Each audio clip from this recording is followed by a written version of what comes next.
estate agents, who they're specifically targeting with their marketing, they kind of give you a blank look. They usually say that they're pretty much after anybody and everybody. Well, I want to talk to you about why that's not a good strategy.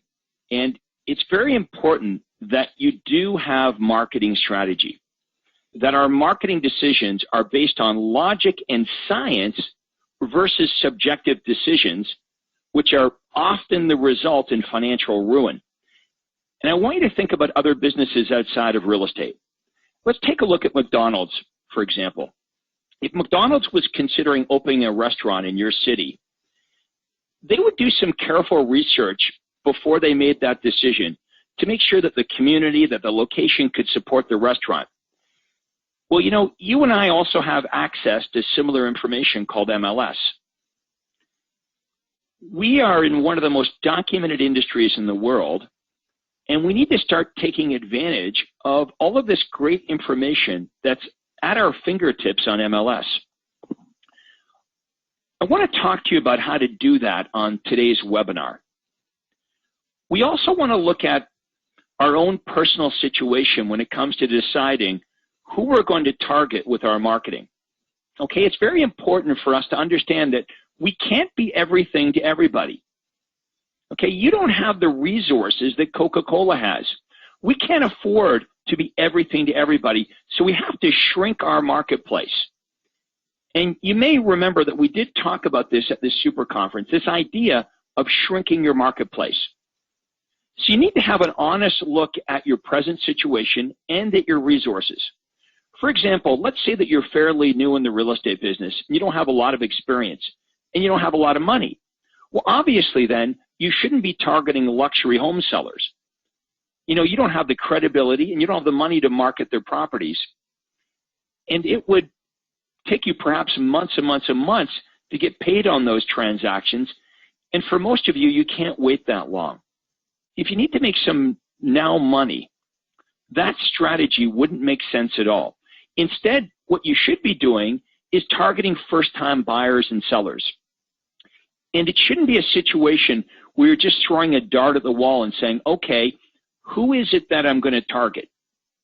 And although, you know, it would be great if you absolutely loved your target market, and eventually you do want to gravitate to people that you really enjoy working with, but right now, you might have to do what you need to do, not necessarily what you love to do to make this business work for you. Does that make sense to everybody?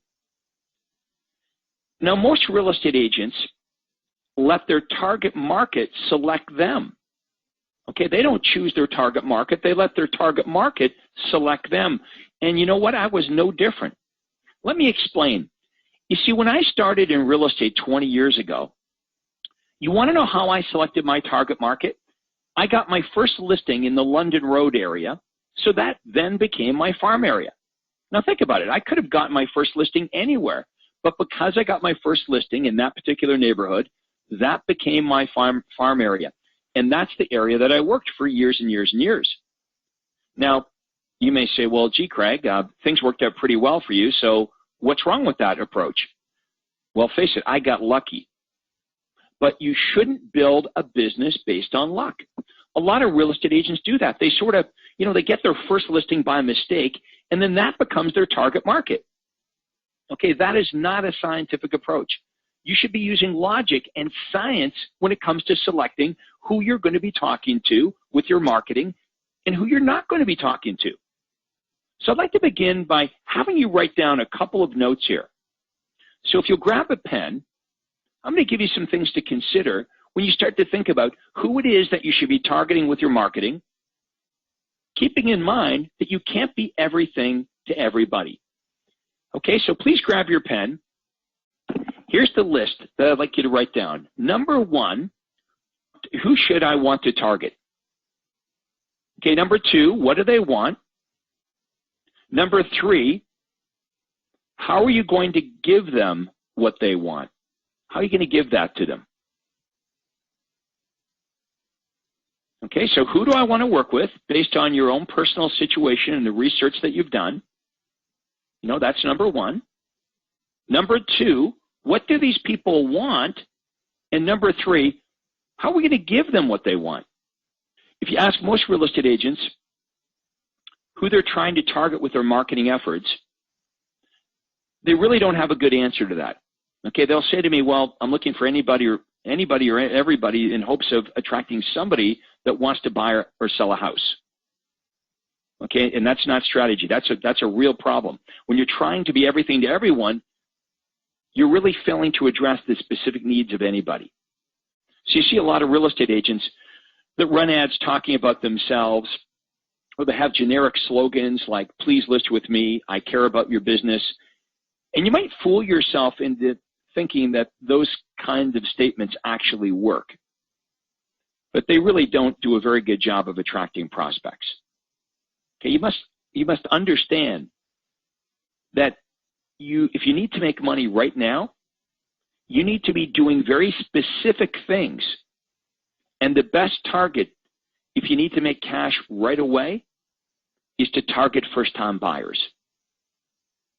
Okay, and we have ads to help you attract any type of buyer or seller that you want to work with. But if you need to make money right away, please begin by targeting first-time buyers. Also, you don't need to break the bank running expensive ads to target first-time buyers. You can start by running ads on mediums that either cost you nothing or other very inexpensive mediums. So please write this down. The mediums that I'd like you to begin with to start making money right away, if you don't have a lot of money, start with Google pay-per-click, find inexpensive local newspapers, and run classified and display ads. Okay, these are the mediums. Those are the methods of delivering your marketing message that I'd like you to begin with.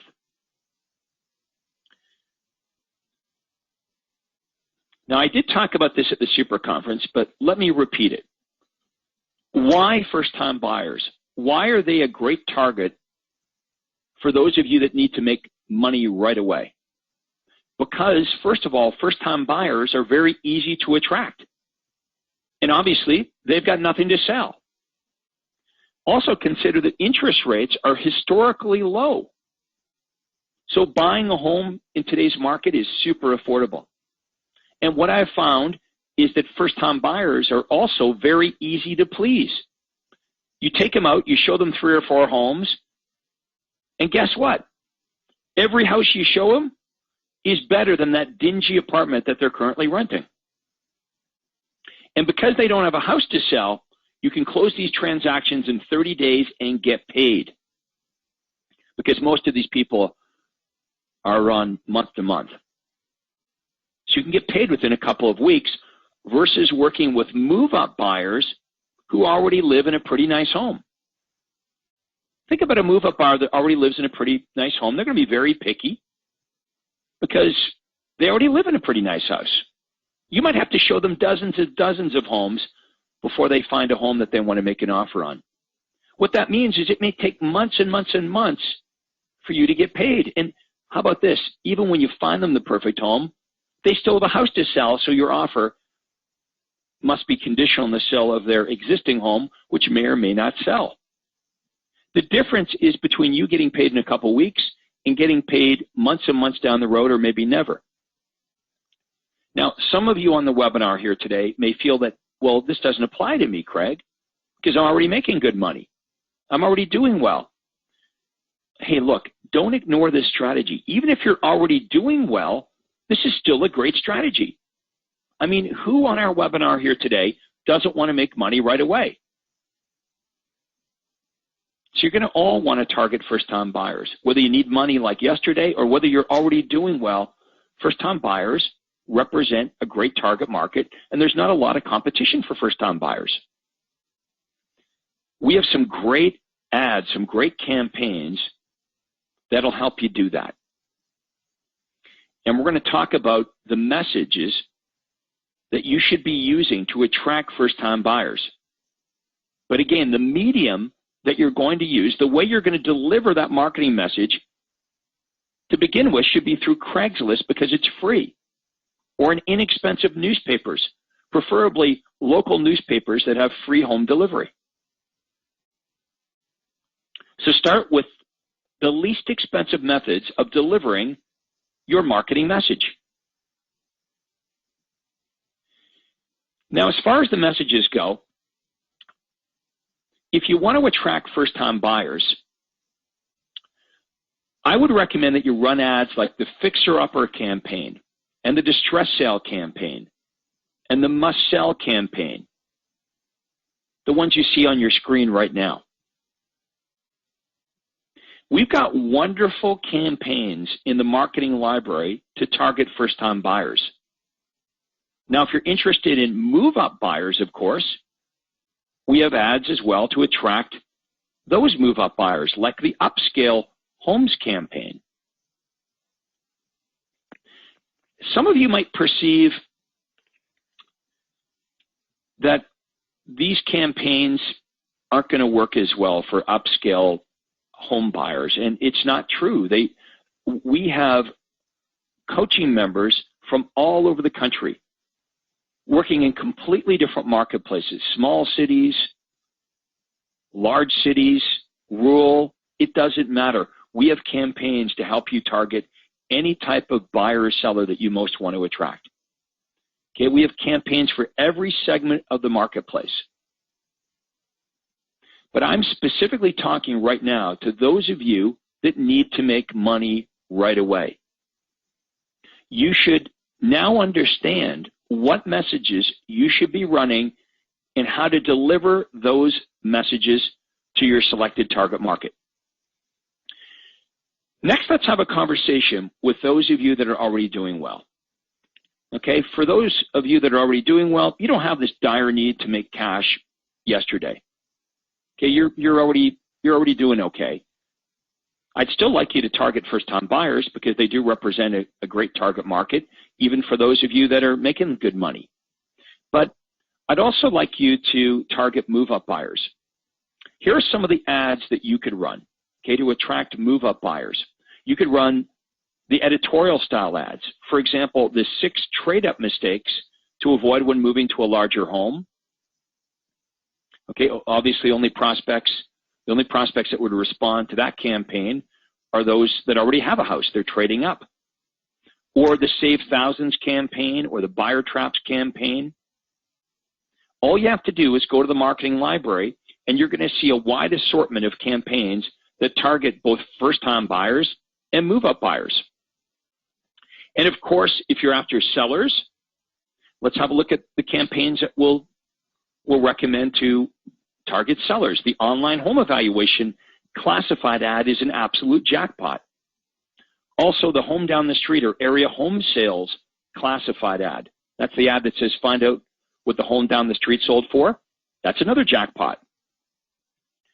Also, test the editorial ads like the costly home seller mistakes or the home inspection mistakes to avoid ad or set price or for sale by owner.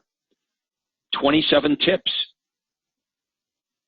I'd recommend that you go to the marketing library and you think about, well, which campaigns are going to do a really good job of targeting the type of buyer and seller that I should be targeting.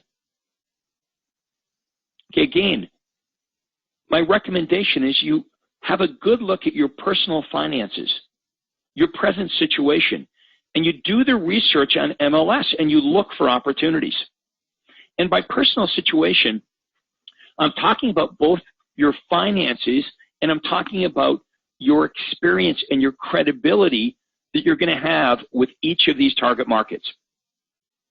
Okay, for example, if you're a brand new real estate agent, you're targeting first-time buyers. Okay, you may not have a lot of experience, but guess what? Neither does the client. Okay, first-time buyers really don't know what to expect. They've never done this before. However, if you lack experience, it's probably not a great idea to target veteran home buyer and sellers. These are people that have already bought and sold real estate many, many times before. Okay, so that's another good reason for those of you that are rookies in this business to target first-time buyers. All right, the other thing I want to talk about is doing research on MLS.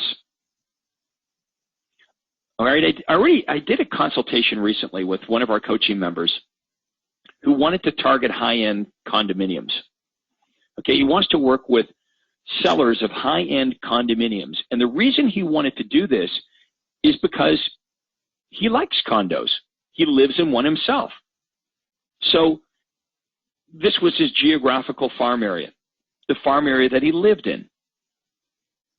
Like I discussed a few minutes ago, this is a big mistake that a lot of us make.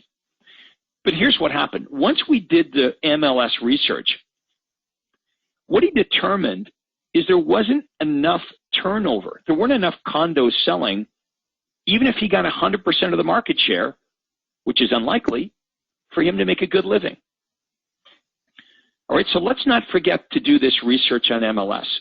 Remember, any of us can do this. So before you subjectively decide who you're going to target and who you're not going to target, simply research the MLS. The MLS will tell you where the opportunity is in your marketplace. So for example, if I want to target first-time home buyers in my town, in Newmarket,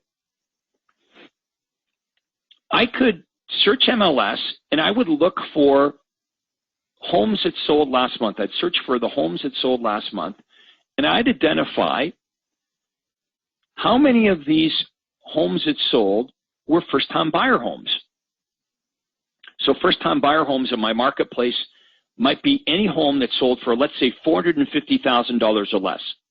How many homes that sold were $450,000 and less? Now, if that's a big chunk of the marketplace, what that tells me is, hey, first-time buyers would be a great target market. Now, obviously with MLS, we can't research buyers, but we can research sales. Okay, we can research the homes that have sold.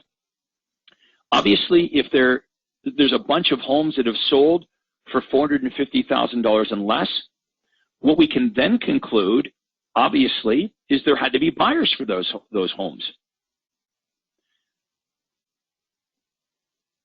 So do we want to target the sellers of those homes, or do we want to target the buyers that are buying those homes?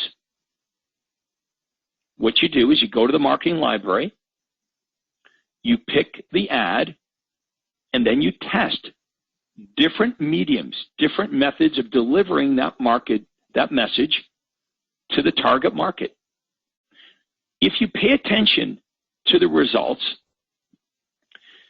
you're going to understand within a couple of weeks which of the ads work the best, which of the mediums work the best. And once you determine what works the best, guess what? Then you can continue to do more of that and eliminate anything that's not working well. What you're going to find is within a couple weeks, you're going to have your marketing on autopilot. You know, that's why we call this automatic marketing. It truly is automatic marketing. You're going to test the different ads, the different campaigns. You're going to determine which ads and which methods of delivering those ads to your intended market work the best, and it's basically rinse and repeat. So I want you to give this some careful consideration. Much like I said earlier, when it comes to opening a McDonald's restaurant, they don't just throw a dart at the map and say, hey, we're going to open a restaurant here. McDonald's does a ton of research on population and trends and traffic before they decide they're going to invest in opening a brand new restaurant. Well, you and I have similar type information right on your MLS. You just need to be smart enough to use it. So there's two things I want you to do. Number one, I want you to take an honest look at your needs, your own financial situation, okay, your own personal situation. And number two, I want you to research MLS. And when you do that, you're going to understand who you should be targeting. Okay, now once you understand who you should be targeting, you're going to go to the marketing library within the coaching site, and you're going to select some ads that you're going to test. I want you to pick messages that would appeal to that piece of the market that you want to target. Now, the only other question is, what is going to be the best way to deliver that marketing message or to deliver that ad to your intended piece of the market? So what are you going to do? You're going to test different mediums. I want you to test Craigslist. I want you to test running the ads in the classified section in some of your local papers. I want you to run the ads not in the classified section, but randomly peppered throughout the local paper. We call these display ads. Okay, so you can run the ads in the classified section, under homes for sale, and then outside of the classified section. Those are your least expensive methods to get started with this system, to deliver the message to your intended piece of the market. All right, next let's talk about determining what it is that your prospects want. What motivates this target group of prospects that you're after? Okay, what factors are most important to them? If they're sellers, do they want a quick sale? Do they want top dollar? Are they after the best value, the most attentive service? Do they want the least hassle? How would you find out what your prospects really want? Well, it's actually pretty simple. You ask them. Failing to understand and address what your prospects really want is one of the biggest marketing mistakes that realtors make.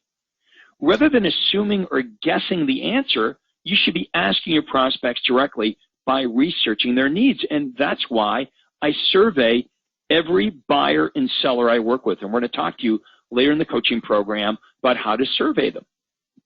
Okay, stop guessing. Survey them. Use science, use logic, and really determine what's important to them so you can do a great job of addressing their needs.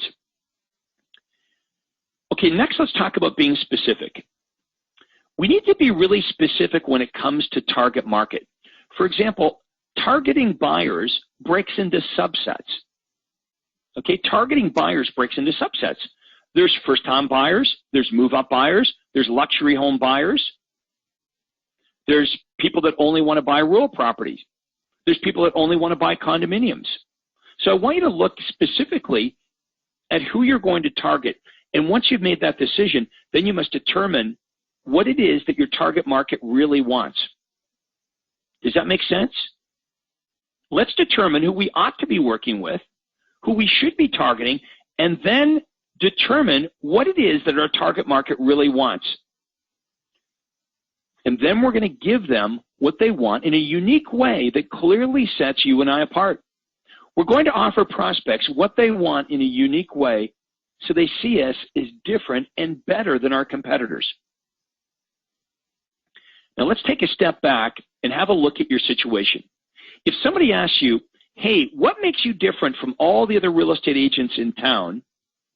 In other words, why should I choose to buy or sell a home with you versus all the other real estate agents in town? What would you say to them?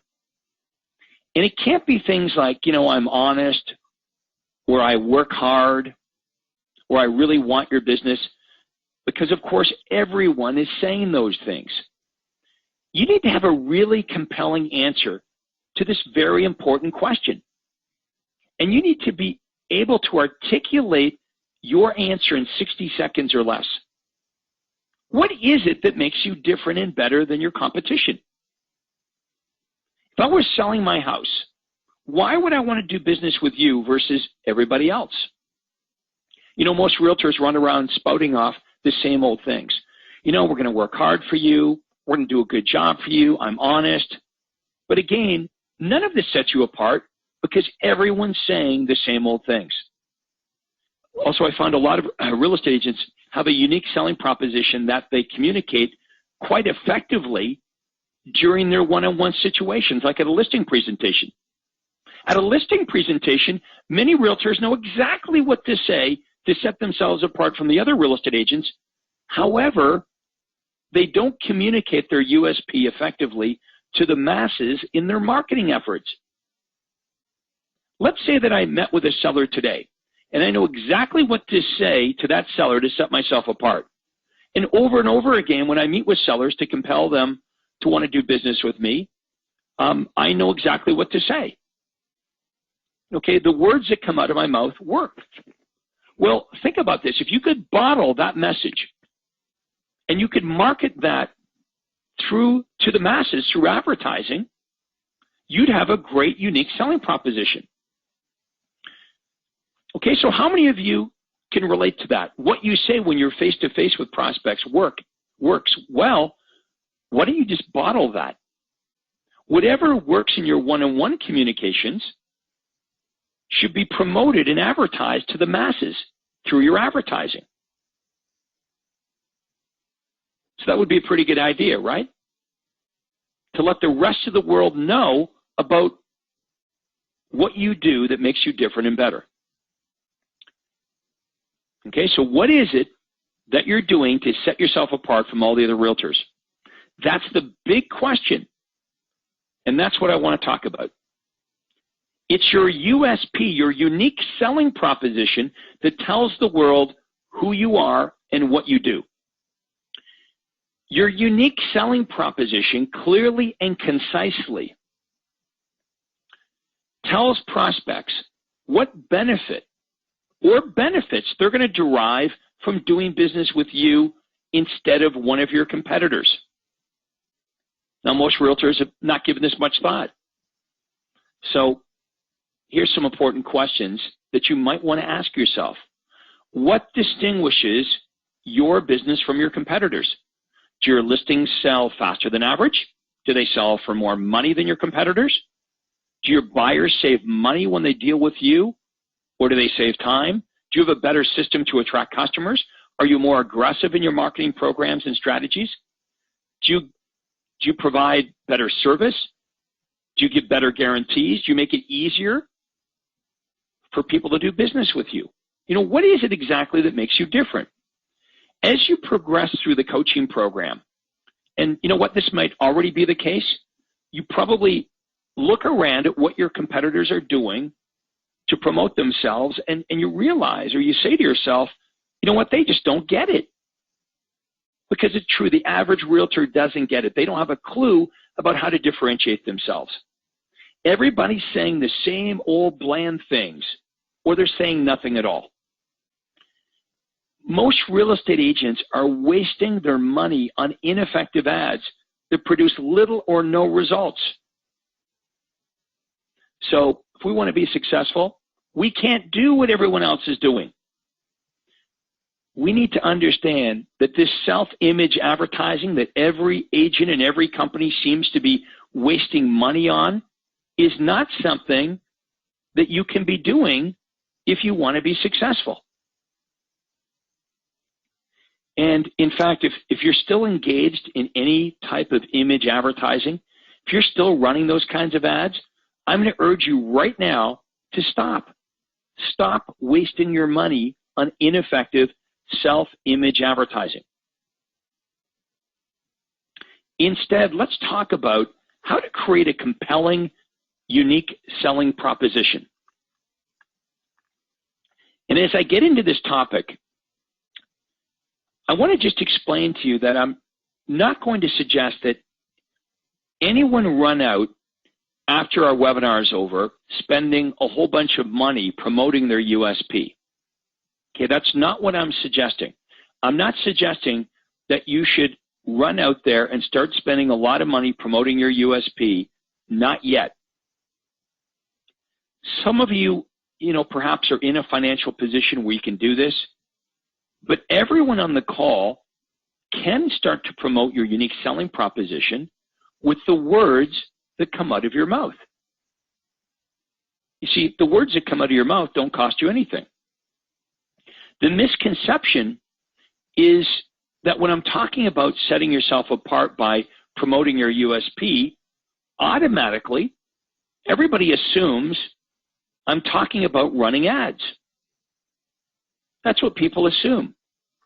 Craig is saying, well, I need to start spending a lot of money running full-page ads and renting billboards and running television commercials. And although some of you are going to gravitate to that, that's not where you should start. So please understand that generating leads by promoting your unique selling proposition is definitely more expensive, or can be more expensive, than running other types of lead generators.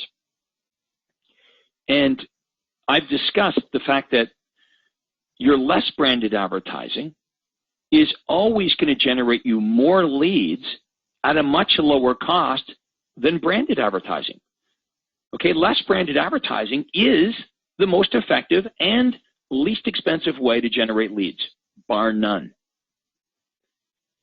Because prospects want information,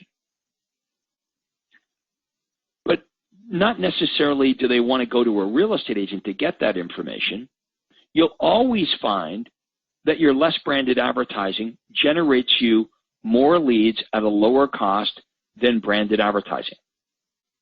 So as soon as you start to promote yourself and your unique selling proposition, understand you're going to generate less leads. You might say, well, why would I want to do that? Well, here's the argument. The argument for advertising your USP is, even though you're going to generate less leads, the leads that you generate are going to be predisposed to working with you because they already know that this information is coming from you, but they also already know what makes you different and better than your competition. Is everybody understanding this? So when you promote your USP, words do matter. I want you to consider the words that come out of your mouth when you're on the telephone with a prospect or when you're at a listing presentation. These words must create the perception amongst your prospects that you are different and better than the competition. And you're going to test different statements, different benefits. You're going to test different things that come out of your mouth, and what you're going to determine is some of them work better than others.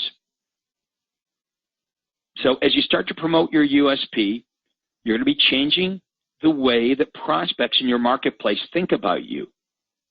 And you'll compel the best prospects to contact you. Most of you on the webinar are not at the point of being able to do what I did when it comes to this kind of ongoing investment.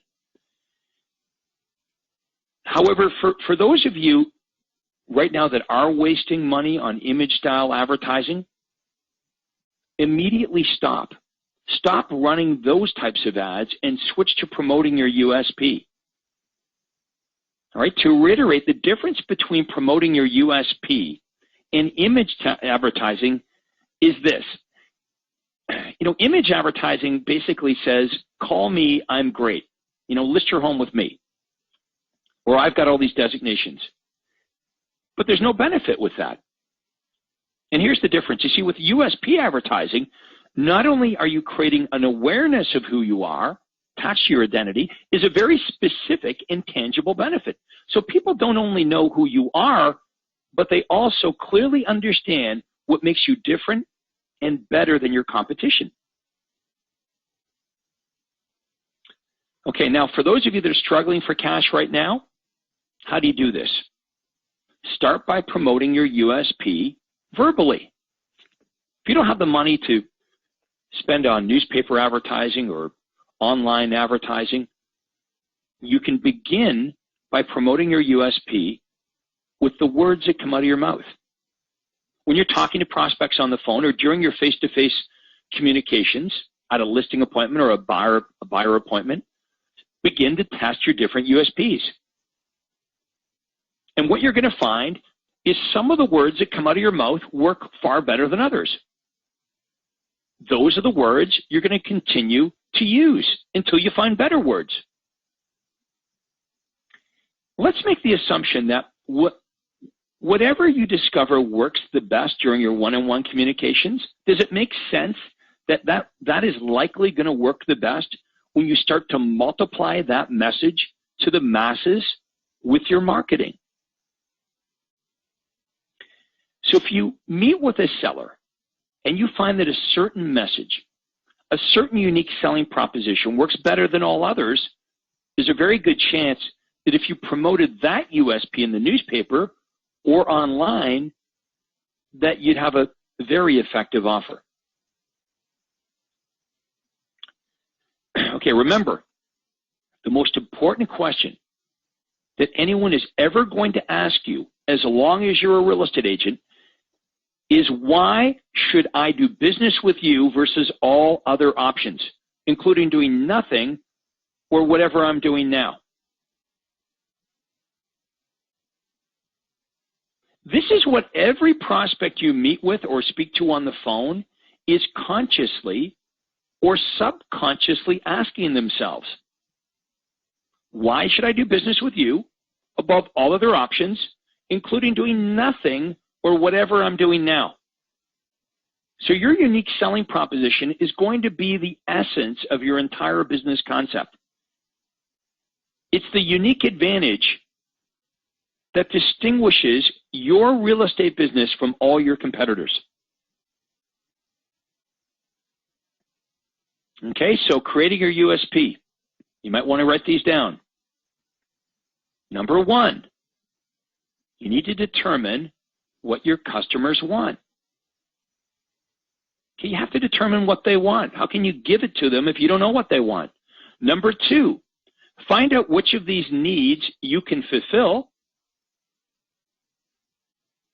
And number three, find a way to clearly state to your customers that you're the source to fulfill those needs.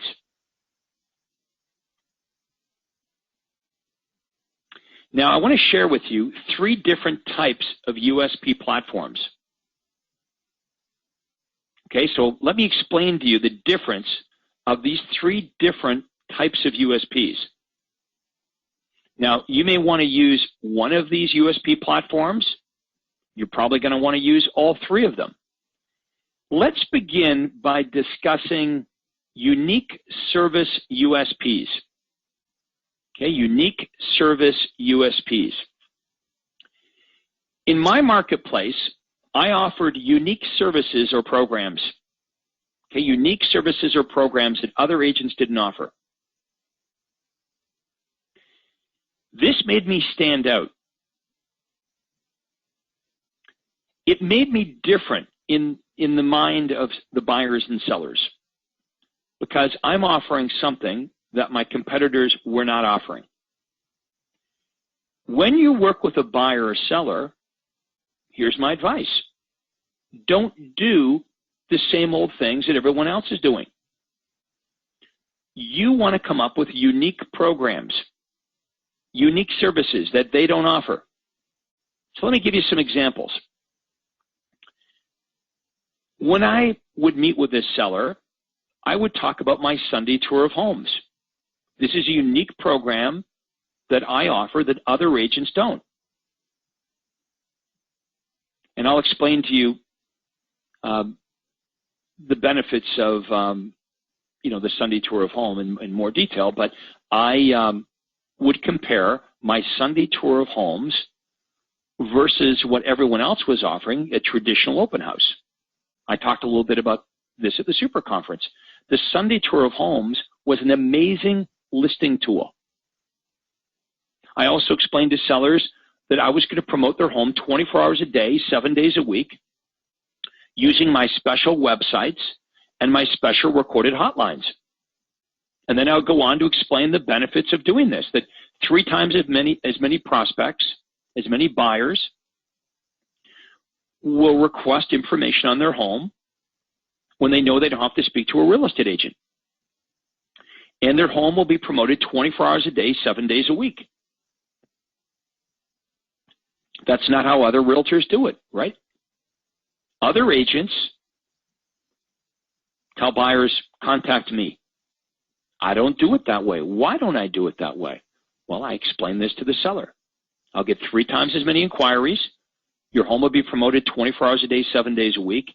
And the only prospects that we're going to bring through your home are people that already have the information. They've been somewhat qualified or pre-qualified because at least they have some information on your property. What does every other realtor do? They try to drag anybody and everybody through your property. Okay, so I'm using robots to automatically sift and sort the prospects and really do a good job of pre-qualifying the prospects so I know the best buyers to bring through the seller's home. Now for buyers, I have unique services for them as well. I would tell buyers about a unique buyer profile service. It's a unique service that I offer buyers that my competitors do not, where I offer to send buyers advance notification on any hot new listing that match the home buying criteria, including bank foreclosures, company-owned properties, and distress sales. Now, some of you might be thinking, but Craig, every real estate agent would be willing to email listings to buyers. Yes, that's true, but my program is different. And it's up to all of you to be able to differentiate what you do versus what everyone else does. Have you ever thought about this? Do you realize that what we sell, the houses, will never set you and I apart? It's true, isn't it? In real estate, we all sell the same thing, homes on MLS. Okay, we all sell houses, and they're all in the multiple listing service. And that's a problem, right? To a lot of realtors, they look at that, they go, well, that's a problem, because they figure, okay, well, I guess we're all the same. What you and I sell is the same. Face it, it's the same. So please understand that what you and I sell will never set us apart. Okay, what you sell will never set you apart. It's how you sell it. It's how you do what you do that will set you apart, not what you sell. So please write this down. Craig, another interesting point, just to jump in here, talking about the daily emails and the priority access as well as proprietary information that you're offering to buyers, is that these USPs actually overlap and are applicable to both buyers and to sellers in a lot of cases. One of the things that we're going to suggest you do to attract sellers is that you build up an inventory of buyers who are getting your daily emails, because they actually become a USP for your sellers. Absolutely. That's a good point. And let me explain. We call that the buyers in waiting program.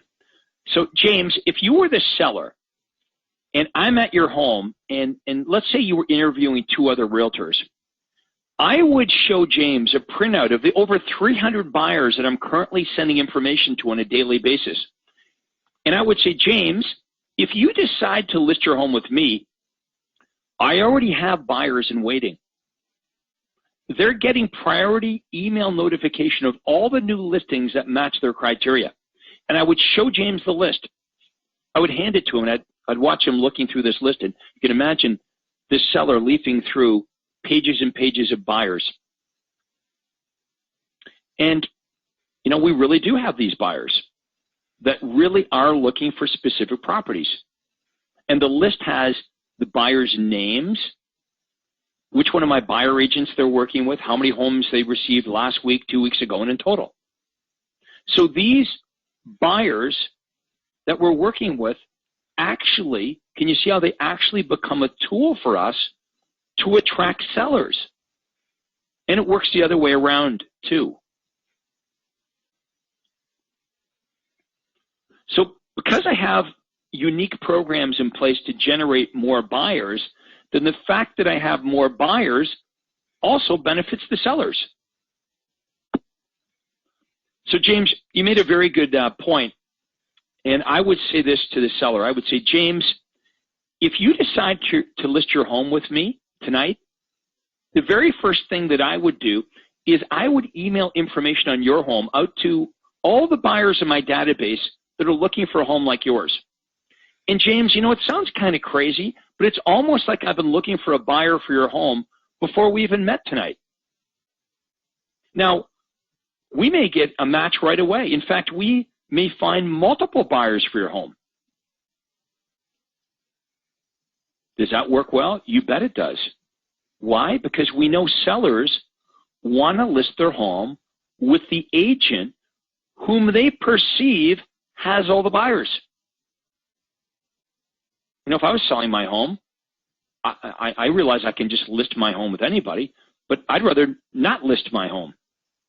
I don't want to just list my home. I'd prefer to list my home with the realtor who I perceive already has the buyers. Well, that's your job, is to create that perception.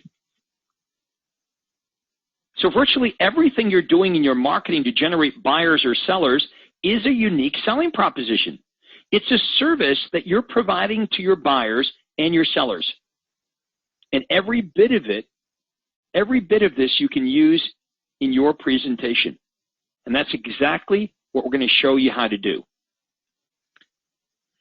You know, Craig, in marketing, there's an old saying, looking at it here, the more you tell, the more you sell. So if I'm trying to list your home, I'm going to bring a printout of my leads from my Success website control panel.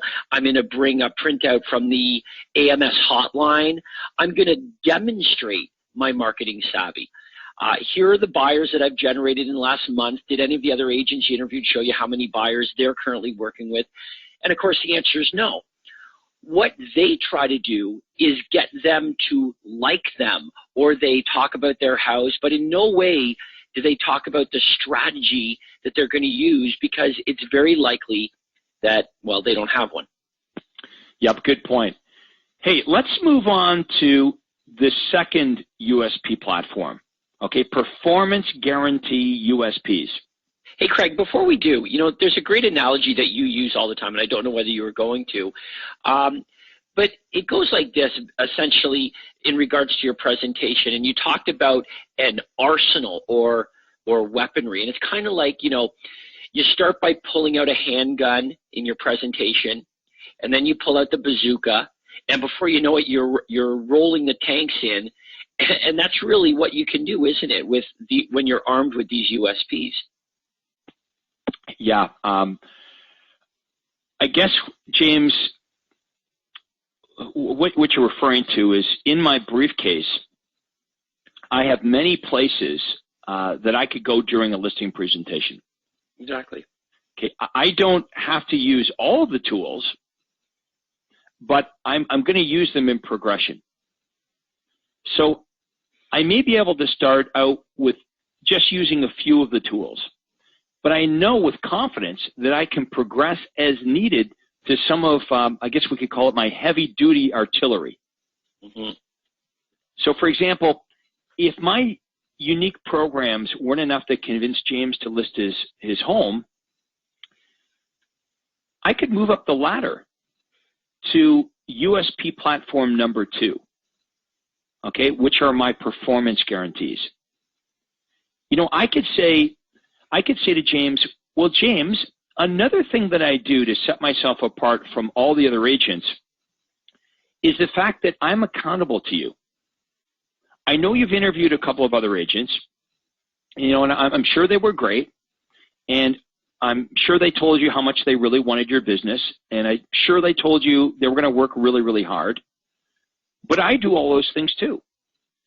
But James, I will also guarantee that if I haven't sold your home in X amount of days, and you can decide what that is, what the X is, whether it's 90 days or whatever, but if I haven't sold your home in 90 days or less, I'll sell it for free.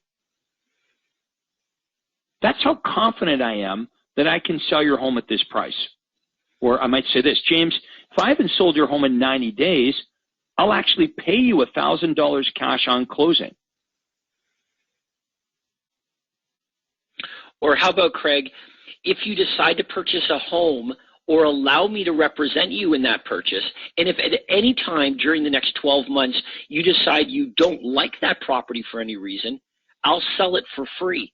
How's that for a buyer side guarantee? Yeah, we have lots of great ones for buyers as well. How about this? James, I know you've interviewed a couple of agents to represent you on the buy end, on the buy side.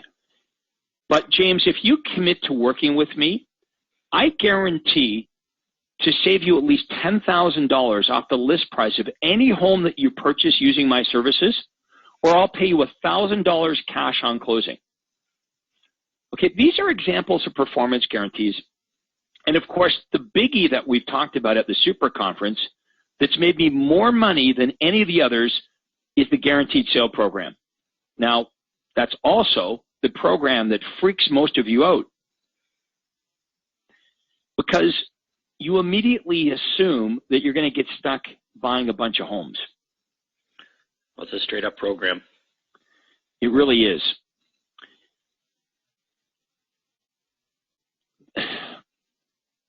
You know, the most immediate thing that you assume is that if you offer the Guaranteed Sale Program, you're going to get stuck buying a bunch of homes. And if you understand the rules, you'll understand that this is absolutely not going to happen as long as you follow the rules that you've set for yourself. Okay, if you understand the program, you have very little risk of this happening. And I'm going to conduct entire webinars on the Guaranteed Sale Program because I want you to understand the program before you immediately eliminate it. I want to help you design your rules and your guidelines. Remember, this is your program, and you can design the rules and conditions. This is a program that can make you a lot of money, especially in today's market.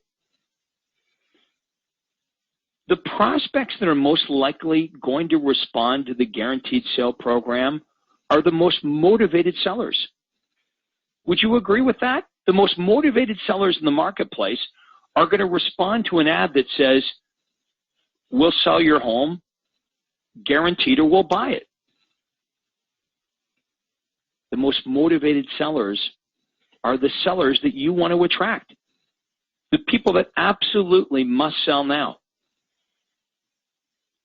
Now, of course, we're not buying their home or guaranteeing their home at market value. You all understand that, right? There's a buffer. I mean, just like when you buy car insurance. James, you recently bought a car. Now, if you wreck that car, okay, if you smash the car up, the insurance company is probably not going to say, okay, James, we're going to give you 100% of what you paid for the car. They're not going to do that. They're going to build in some kind of discount. And the reason that we all buy car insurance is just in case something happens. Well, consider the Guaranteed Sale Program as a special insurance program that you're offering to your sellers that nobody else is. Now, we can't offer the seller 100% of market value, but clearly what we're offering the seller is far better than what your competitors are offering them, which is nothing. So we can afford to be conservative. You can tell the home seller that owns, let's say the seller owns a home worth $400,000. If you guarantee $360,000, so 10% off of market value, and then you take off your commission because you're not going to pay yourself, so your net offer to the seller would be $339,000. Wouldn't everyone agree that that would be a pretty easy number to beat? If the house is truly worth $400,000, and remember, it's you and I that set the price. That's another condition of the Guaranteed Sale Program is you set the price. You are now going to deduct your guaranteed sale fee, whether that's 5% or 10%, you decide. Then you're not going to pay yourself a commission, so you deduct the commission. Now, keep in mind there's also other rules to the Guaranteed Sale Program. Okay, it gets better than this because, firstly, they have to move up and buy one of your listings. So let's take somebody that owns a $200,000 home, and they move up and they buy one of your $400,000 listings. Now, these numbers might not be relevant to you, but it's just easy math. So take somebody that owns a $200,000 home, and they're moving up and they're going to buy your $400,000 listing. That means you're going to make about $25,000 in commissions right there on the move up. That $25,000 you're going to get on closing. that could be your down payment. If needed, that could represent your down payment. Now, that would only happen if the $200,000 home didn't sell in 120 days for at least 170. Because that would be my guarantee. On a $200,000 home, I'm going to guarantee $170,000.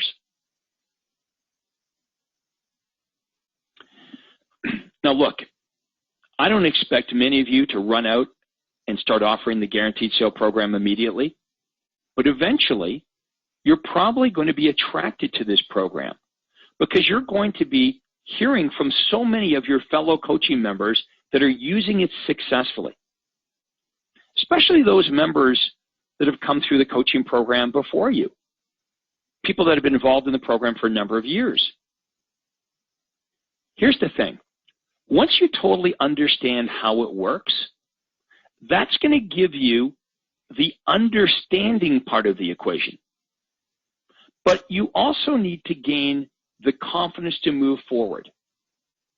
And you're going to gain that confidence by the information we share with you and by speaking to dozens of our members who are making hundreds of thousands of dollars offering the guaranteed sale program. That's going to give you what I call supreme confidence. And here's what I believe. Really, two things are necessary for you to implement the guaranteed sale program. Number one, you need to know what you're doing. You need to have a good understanding of how it works. And number two, you need to have what I call supreme confidence. You need to have the confidence to act. So performance guarantees are the second platform or the second type of USP that you and I should be offering in our business. Okay, now this brings us to the third and final type of USP. These are called statistical USPs. This is something that all of you can do right now. It doesn't matter whether you're brand new in real estate. I mean, let's take somebody who's brand new in real estate. You sold maybe one home this year. You sold one listing. Maybe that one listing sold for 2% more than the real estate board average. Maybe that one listing you sold for half the market time. Well, those would be good things to talk about in your advertising, or at least in your one-on-one communications with buyers and sellers.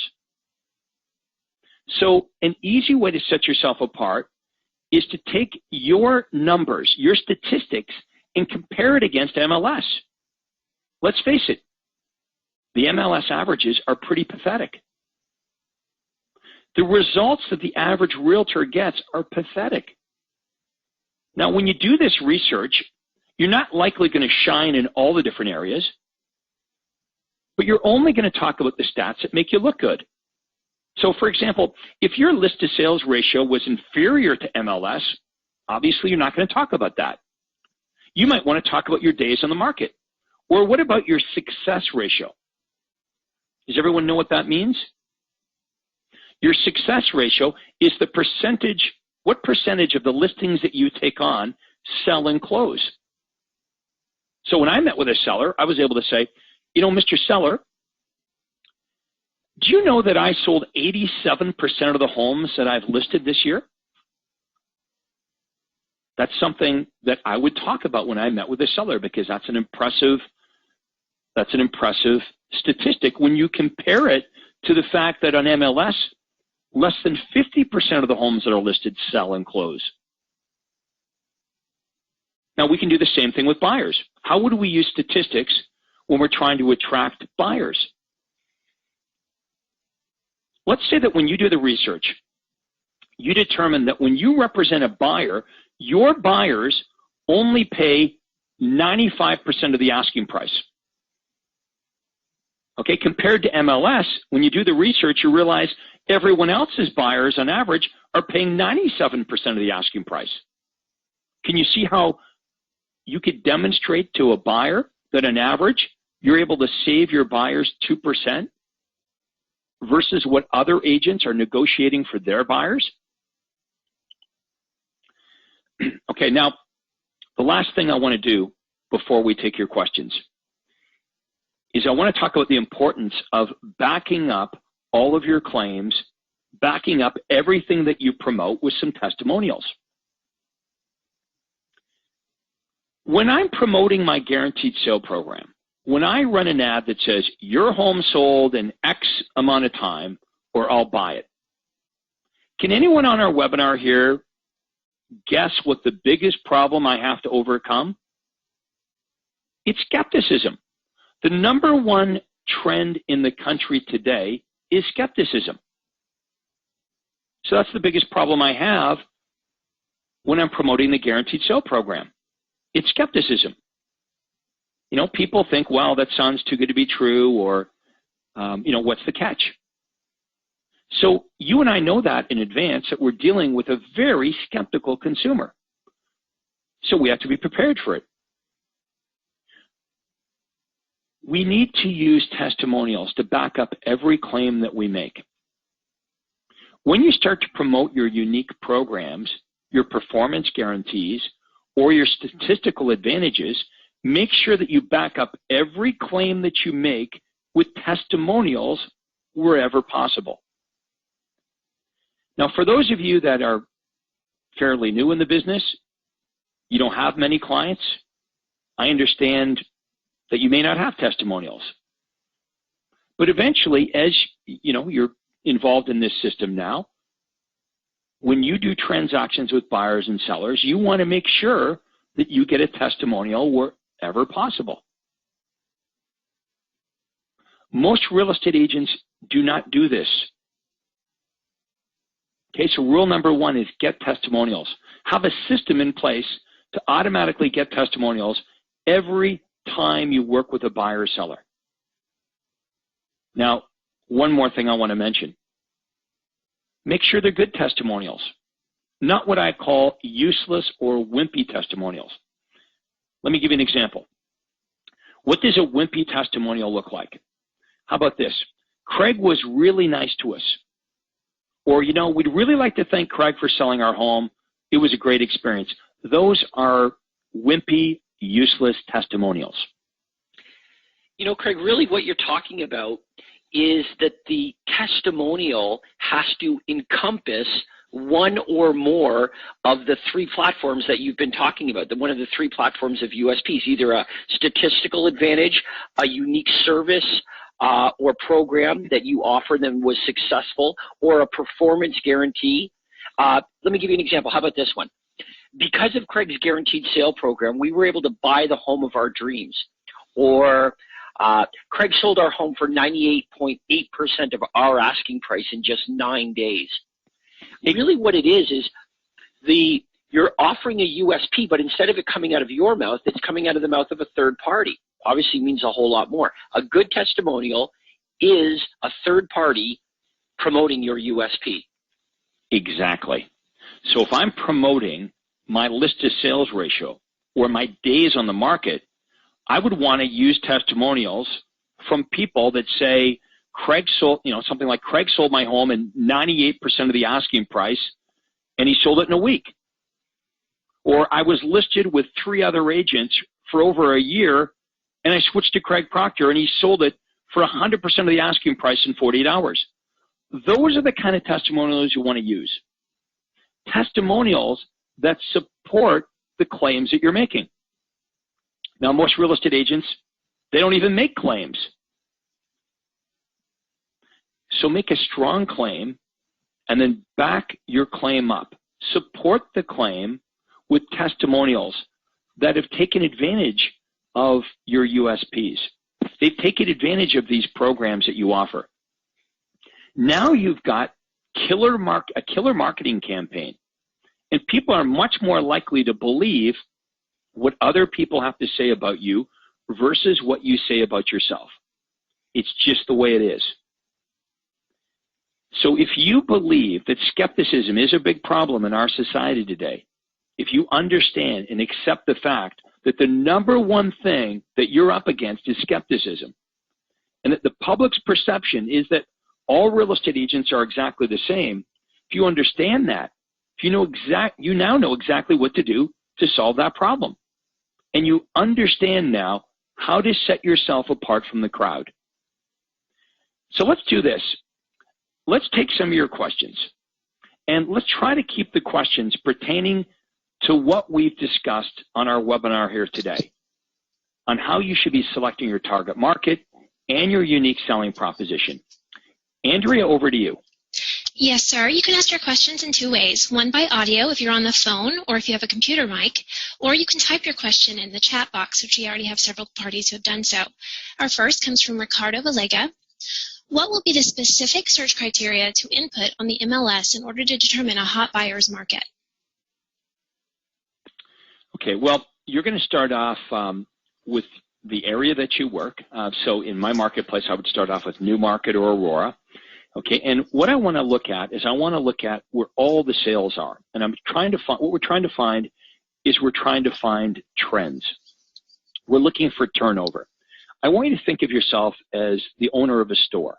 If you owned a retail store, you wouldn't purposely stock your shelves with items that aren't selling. You'd want to try to find items that have good turnover. Because if we find areas of town, we call this a geographical target, areas of town that have high turnover, or certain price ranges that have high turnover, what do we know? We know those listings are selling, but obviously someone's buying them as well. So if you spend some time on MLS, you should be able to discover where the majority of sales are happening. And you will find it, regardless of what marketplace you're in, the majority of sales are in a certain geographical area or in a certain price range. To me, that makes sense. Like, that would be a good target market. Okay, we have an audio question from Doug Rosener. Your mic is open. Okay. Remember, you have to unmute your mic, folks, if you want to use it. That's correct. We'll go on to Philip Donyan. His chat question is, I am starting an internet campaign for buyers, and I want to include the following. Your home sold in 59 days guaranteed, or I'll pay you $1,000. What are your thoughts? I say test it. You see, that's really the ultimate answer. Is I quite often get this question asked of me, and James, I know you do as well, where our members will say, well, what do you think is going to work better, this USP or that USP?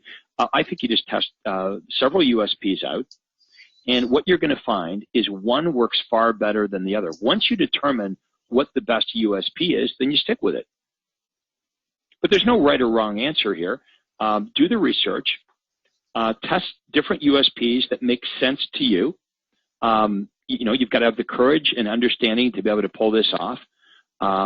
Test them out. The marketplace will always tell you what the best approach is, and then just keep doing more of the same. Our next question comes from Jim Anderson. What do we do about classified sections where they only allow 3 to 8 lines? Do we have ad examples that you recommend instead? They only allow 3 lines? 3 to 8. Well, that's all you need. If you look at my classified ads, there's none of them that are over 8 lines. Most of them are 3 or 4 lines. Okay, we'll go on. We have another audio question from Claire Singh. Your mic is open. Claire? Oh, hi. Yes, I was just wondering, this is Claire here. I was just wondering of some examples of the type of testimonials you'd like to receive from first-time home buyers. They tend to say, you give them good service or you were very helpful, but what are the best type of testimonials you're looking from those, from that market? Okay, well, for me, I'm always trying to get testimonials that back up the unique services or USPs that I'm offering. So if you're not offering any USPs, any programs right now, that's difficult to do. But you could start off by getting them to talk about the fact that you found a home quickly for them, or you negotiated affordability. Yeah, you negotiated, did a great job of negotiating the price, and you got them X amount off the asking price. About how easy it was to use your services, how convenient it was. But rather than them just saying, that you're really nice and it was a great experience, that's what I'm referring to as a wimpy testimonial. Right. How about this?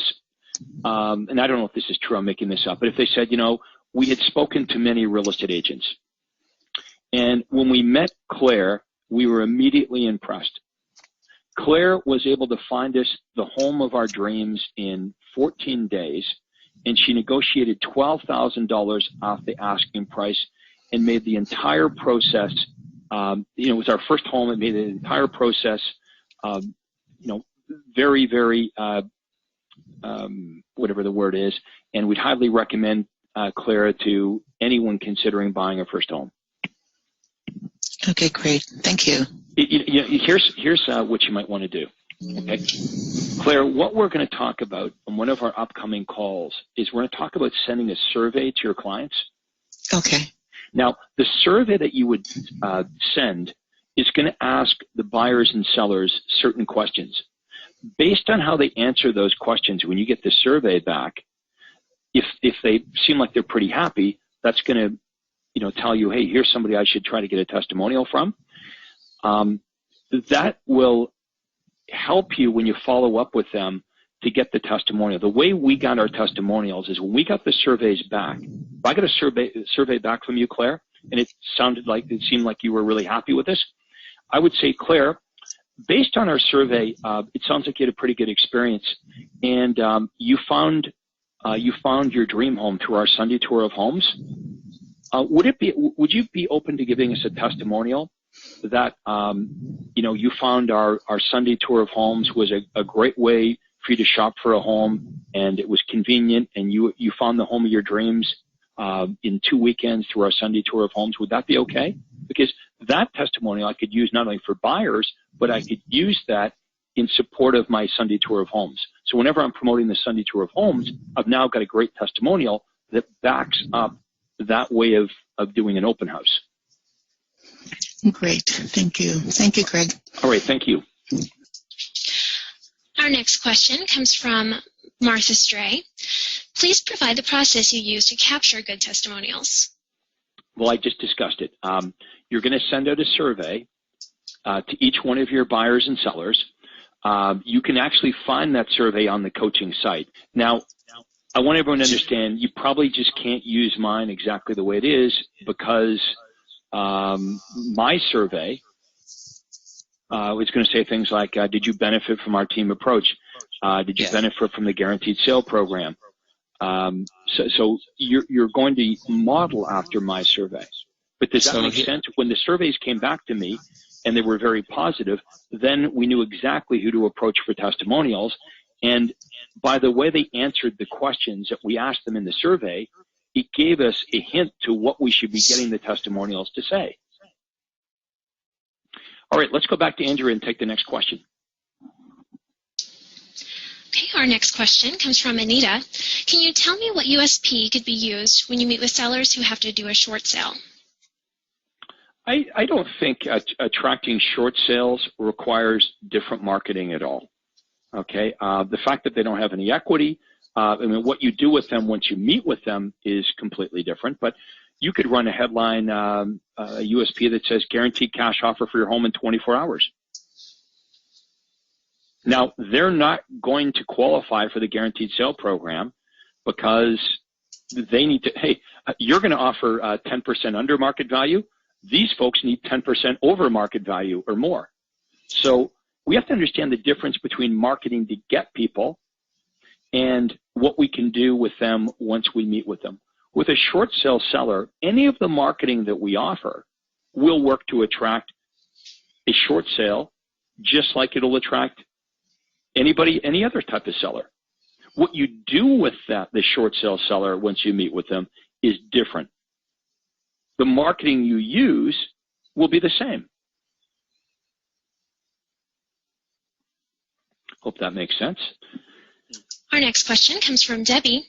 With offering, for example, 60 days or I'll give you $3,000, have you ever had calls from your board or other realtors giving you a hard time with offering a dollar value in your ads? I haven't, but I know some of our members are in areas where the real estate board considers that an inducement.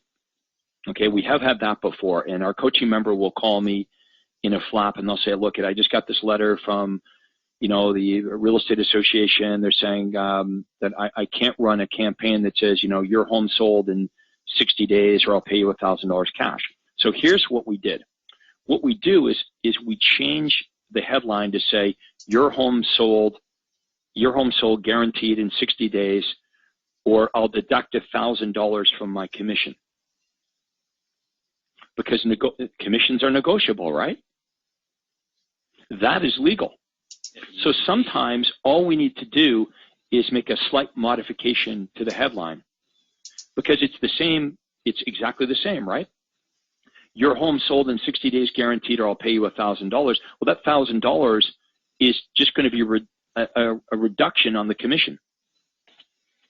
So you're not paying anything unless the property eventually does sell. That $1,000 is applied on closing as a deduction to the commission. So all we had to do was change the headline to say, your home sold in 60 days guaranteed, or I'll deduct $1,000 from my commission. Same program, but now, we had no problem running that, because the real estate board can't say anything about you reducing your commission. Okay, that statement complied. Our next question comes from Jackie Cartwright. What ad do we write to attract first-time homebuyers who need financing in a low inventory type market, competing with cash buyers? How do we find properties with no money down for them? Okay, the no money down thing is something I use in Canada, and you used to be able to do it in the U.S. Our lending restrictions here were a little tighter. You may know that. We didn't have the big real estate bubble that there was in the U.S. So I understand that many of you can't offer zero down or 100% financing. Some of you still can. So, if you can't, you could change your ad to say super low down payment home loans. It doesn't make sense to attract people that you can't help. So you want to test the ads out. And if you're running ads that suggest super low down payments or no money down, and you're attracting people that you can't get qualified, well, then that doesn't make sense to continue doing that.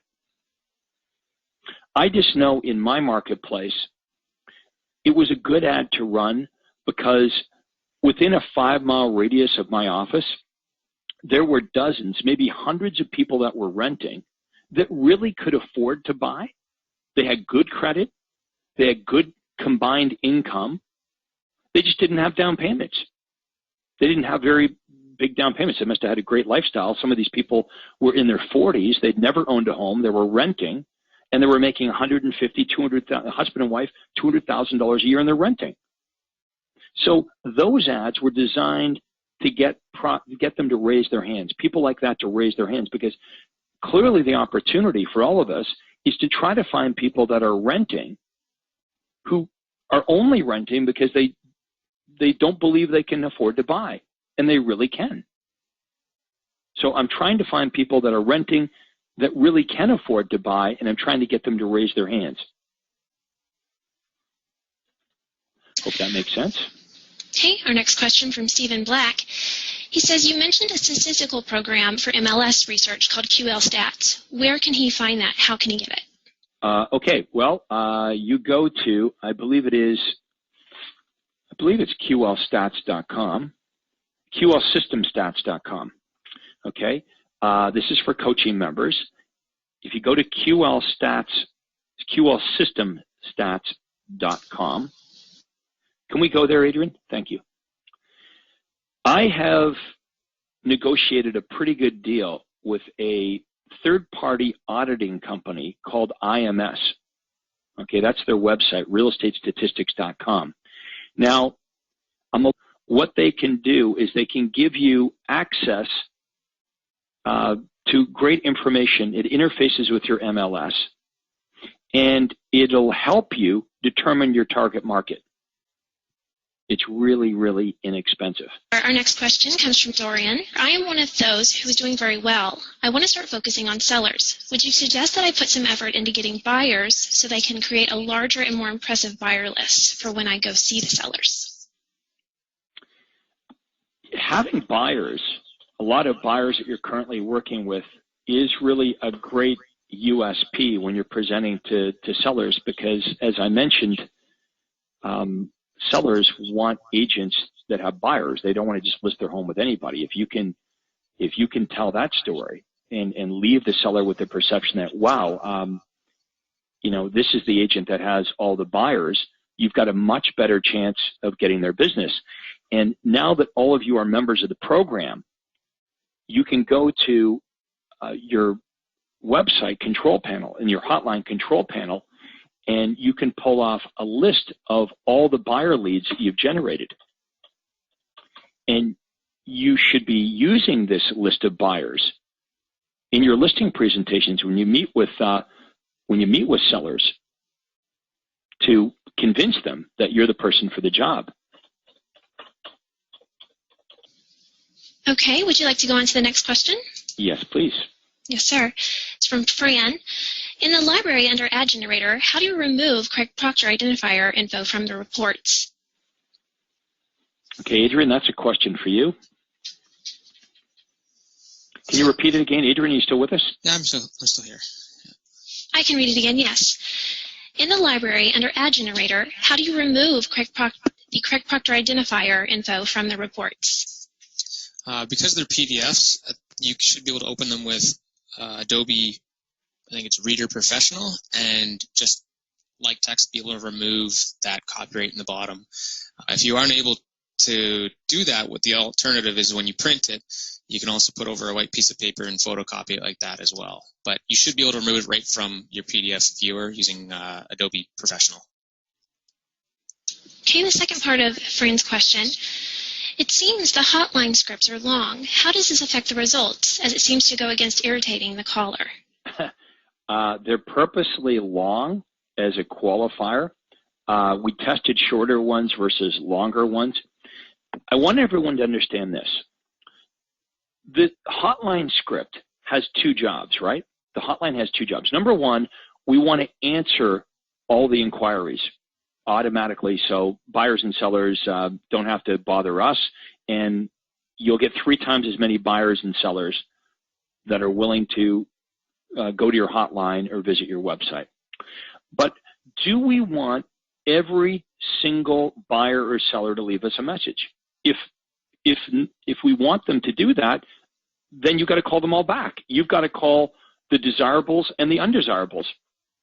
The scripts are designed to sift out the insincere, the less qualified, the people that already have a real estate agent. So you're absolutely right. Is every buyer or seller going to listen to that entire script? Nope. Who will? The best ones. Okay, the best ones. The best prospects are the ones that are going to go to your ad, call the 800 number, enter the 4-digit ID number, and listen to a 2 or 3 minute script and leave their message. Those are the ones we care about. Now, there's a balance to this. Obviously, if the script is eliminating everyone that calls, then that would be no good. Then, yeah, we want to play with the script. But let me ask you this. If you weren't using a hotline and you were taking all of these property inquiries yourself and your experience of taking all these ad calls and sign calls yourself, what percentage of the people that call you, the buyers that call you, are quality buyers? 2 out of 10? 3 out of 10 maybe?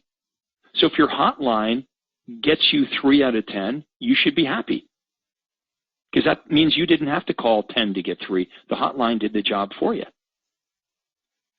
So even if you're calling them back yourself, every one of these hang-ups, you're not going to get much more than that. That's the idea of the scripts, is we don't want everyone to leave a message. We only want the best of the best to leave a message, because those are the only ones that we're going to be working with anyway. All right. So we'll wrap it up for today. I hope you've enjoyed our webinar as much as we've enjoyed being here. Take care and go sell some houses.